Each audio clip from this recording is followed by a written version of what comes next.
Okay, so here's the thing. I let the love of my life get off at her stop, and I just kept driving. I saw her every single night.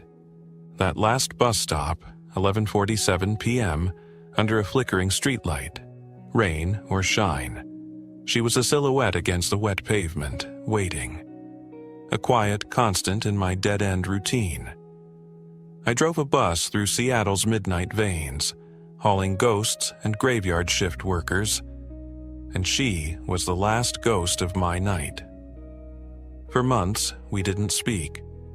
Just the hiss of the doors, the soft tap of her boots, the smell of rain and antiseptic from her hospital scrubs. She'd take the same seat, third row back, window side, staring out at the black mirror of the city, her reflection floating over the lights. I'd catch her eyes in the rear view, hollow, tired. Something wounded there, I knew that look. I wore it too. The night it changed was a real Seattle special. Sideways rain, the kind that feels personal. She got on, soaked, shivering. Without thinking, I just shrugged off my old bomber jacket and held it out to her over the partition. My voice was rougher than I meant it to be. Here. She stared at it for a second too long, then took it. Thank you. That was it. But the next night she handed me a folded note with the clean, dry jacket. Her handwriting was neat, careful. Thank you for being kind when you didn't have to be. That little slip of paper, it unraveled me. It was the first real thing anyone had handed me in years. So the next night I took a risk. My heart was hammering against my ribs. The diner on 5th, it's open. If you ever want coffee that doesn't taste like brake fluid. I couldn't believe I'd said it, and she almost smiled. I get off in 20 minutes. That's how it started. Not with fireworks, but with lukewarm coffee in a cracked vinyl booth. The truth came out in pieces, between the quiet. I told her about the boxes of unfinished manuscripts in my closet, how I'd buried the dream of being a writer under a mountain of bills and a bus schedule. She told me, her voice so quiet I had to lean in, about a man who'd made her feel small for so long she forgot how to take up space. We weren't two romantics meeting under the stars. We were two bruised people, finding a dry place to sit out the storm. We built a world in the margins of the night, sharing a bag of fries at 2 a.m., her laughing, a real laugh, at a stupid joke I made, the comfortable silence as we watched the rain streak the diner window. It was the most alive I'd felt in a decade. I fell in love with the way she tucked her feet under her in the booth, with the thoughtful pause she took before she answered a question. I fell in love with her, completely. And that's why I froze when she told me about the job offer. San Diego, sunshine and a fresh start. Her eyes were bright with a scared kind of hope. She was waiting for me to say something, anything, to ask her to stay. But all my old failures roared in my ears. Who was I? A bus driver with a broken dream. She was finally healing, finally flying. How could I be the anchor that held her back? The fear was a cold and hard stone in my throat. I swallowed it down. I forced a smile. That's incredible, Maya. You should go. I saw the light in her eyes dim, just a little, but she nodded. The silence between us for the rest of that ride was the loudest sound I've ever heard. The night she left for good, she stood by the doors at her stop, hesitating. I could feel the words, "I love you," burning my tongue. But I just said, "Take care of yourself." She looked at me, and her eyes held everything we hadn't said. You too, Noah. The doors closed with a final sigh. I watched her walk away until she melted into the fog, and I just sat there in the driver's seat of an empty bus with my hands clenched on the wheel. I had let her go. I had chosen the safety of my loneliness over the terrifying risk of us. That was 5 years ago. I did start writing again. About the people on the bus, the stories they carried. It turned into a book. My book. And tonight, in a little bookstore that smelled of paper and old wood, I was signing the last copy. My publicist said it was a success. It felt hollow. Then I looked up, and she was there, standing by the biography section, holding a copy. Older, softer around the eyes, but her smile, it was the one I saw in my dreams. The air left the room. My pen slipped from my fingers. She walked over. No bus doors between us now, no rain, just the quiet hum of the overhead lights. "You wrote your book," she said, her voice just as I remembered it. "Took me long enough," I managed, my own voice thick. "I read it," she said, placing her copy on the table. I recognized everyone, especially the driver. I couldn't breathe. "Maya, I wasn't ready then," she interrupted gently, her hand resting on the book. "I needed to learn how to stand on my own, how to be happy alone. So I could know that choosing to be with someone wasn't about needing a life raft. It was about wanting a partner. The weight of those lost years, the regret, it all pressed down on me. I was a coward. I should have stopped you. I should have told you. The timing was wrong, Noah." Her eyes were clear, certain. "But maybe the timing is just ours now, if you still want it." I looked at this woman who had waited at 1,000 last bus stops in my memory. I saw the patience, the healing, the quiet strength. We weren't the same broken people from that rainy bus. We were new. We were ready. I reached out slowly, and my hand covered hers on the book. No grand kiss, no dramatic scene. Just a touch, firm and real and long overdue. "I do," I said, the words finally free. "I really do." That touch lasted a lifetime. Her hand was warm under mine, solid, real. The noise of the bookstore faded into a distant hum. All I could see was the slight tremor in her fingers and the way her eyes were shining, just a little too bright. She was holding back tears. So was I. I stood up, my chair scraping loud in the quiet. The few remaining people in the shop glanced over, but we didn't notice. "Can we get out of here?" I asked, my voice low, rough with emotion. She just nodded. We walked out onto the Seattle street.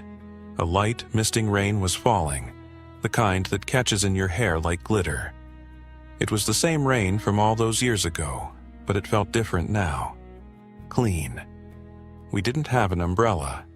We just started walking side by side, not touching, but the space between us was electric, charged with everything unsaid.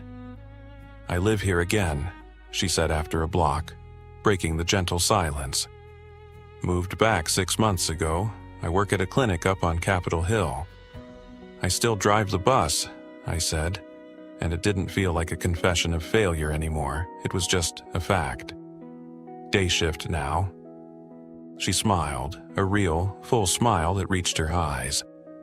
"I looked for you on the route, but I never saw your bus." "I looked for you," I admitted, the truth raw. "At the old stop, every time I passed it, for years." We stopped under the awning of a closed cafe. The neon sign buzzed overhead, painting her face in soft pink and blue. I could see the faint lines at the corners of her eyes now, lines that hadn't been there before. A map of the time we'd lost, of the life she'd lived without me. "I almost came back," she whispered, looking down at her shoes. "A year after I left. I had my bag packed, my resignation letter typed, but I wasn't whole yet, Noah. I would have poured all my broken pieces into you, and that wouldn't have been fair to either of us." Hearing that, it was a physical pain, sharp and deep, but it was followed by a swell of respect so profound it stole my breath. She had been brave where I had been scared. She had chosen the hard, right thing. You were smarter than me, I said, shoving my hands in my pockets. I just shut down, wrote a book about strangers because I was too afraid to live my own story. She turned to face me fully then. Your book helped me, you know. It felt like a message in a bottle. Like you were still talking to me all those miles away. The story about the woman who always wore red gloves? That was Mrs. Gable from the 7 p.m. run. I remembered her. A laugh burst out of me, surprised and light. She passed away 2 years ago, left me her recipe for peach cobbler in her will. Maya laughed too, and the sound was like music after a long silence. It was the sound of our past and our present stitching itself together. The tension broke, and what was left was this easy, aching familiarity. I'm hungry, she said, like it was the most normal thing in the world. Is that terrible diner still open? The midnight griddle was exactly the same. Same sticky floors, same cook who grunted at you, same coffee that still tasted vaguely of fuel. We slid into our old booth. It was surreal, like stepping into a photograph. This time, the conversation wasn't about our wounds. It was about our lives. She told me about San Diego, the ocean, the therapy that saved her, the friends who became family. I told her about publishing the book, the strange surrealism of seeing it on a shelf, the quiet pride of my mom telling all her friends. We talked until the cook started mopping the floors, a clear signal. The rain had stopped, leaving the city slick and reflective. Outside, the world was quiet and still. We stood on the sidewalk under the pale yellow glow of a streetlight. This was it, the moment the bus doors had closed on 5 years ago. I wouldn't make the same mistake twice. Maya, I said, turning to her. My heart was pounding, but it was a clean, strong rhythm. Not fear, anticipation. I don't want to say goodnight. I don't want to wonder if this was just a beautiful, lucky coincidence. I'm done with wondering. She looked up at me, her face open, hopeful. What do you want, Noah? I want to take you out on a real date in the daylight, where I pick you up at your door with flowers that aren't from a gas station. I want to sit across from you at a restaurant where the coffee is actually good and tell you all the things I was too scared to say. I want to start right now. A single tear traced a path down her cheek, but she was smiling. She reached out and took my hand, lacing her fingers through mine. The connection was immediate, solid, a circuit finally completed. That sounds perfect, she said, her voice thick. But Noah, you don't have to prove anything. The man who gave me his jacket on a rainy night, he was enough, he always was. I brought her hand to my lips, a soft kiss against her knuckles. The gesture felt ancient and new all at once. Then let me be that man for you in the daylight. We walked to her apartment, hand in hand, not rushing. The city slept around us. When we reached her building, she didn't let go of my hand. So, she said, tomorrow, in the daylight, tomorrow, I promised, and the day after that. She leaned in then, and for the first time, she kissed me. It wasn't a frantic, desperate kiss of lost time. It was slow, certain, a promise, a beginning written in the language we'd spent years learning. The language of patience, of healing, of second chances earned, not given. When she pulled away and walked inside, I didn't feel the old hollow ache of watching her leave. I felt a future, wide open and bright, stretching out before me. I walked home through the quiet, rain-washed streets. For the first time in years, I wasn't looking at the last bus stops, searching for a ghost. I was looking at the morning sky, beginning to lighten in the east, thinking about the flowers I would buy and the woman who had waited for me, not just at a bus stop, but until we were both ready to finally arrive.